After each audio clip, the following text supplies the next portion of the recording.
yoqda pul katta-da, deyapti. Men aytdim, uka, qori bo'laman deb orzu qil, sportchi bo'laman deb orzu qil, olim bo'laman deb orzu qil, kep musofir bo'laman deb ham orzu qilasanmi desam, boyagi bola kulyapti. Uka, hech qayerda yotqizib non bermaydi. Hamma joyda qiyinchilik bo'ladi.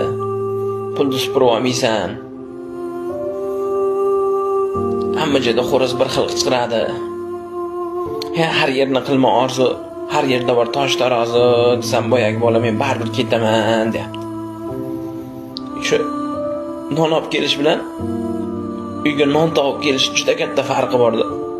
Shu yoshligida non olib kelish uchun do'konga chiqqan bolalar hozir katta bo'lib non topib kelish uchun musofir yurtga ketyapti-da. Bir akaga savol berdim, ancha yildan beri musofirda yurar ekan. Qancha yildan beri musofirda yurasiz aka? Desam, boyagi 20 yildan beri borib kelib yuraman, deyapti. Qiyin emasmi, qiynalmayapsizmi desam, qiynalyapman dedi. Qiynalayotgan bo'lsangiz uyga qayting, o'limdan qo'rqmaysizmi deb savol berdim.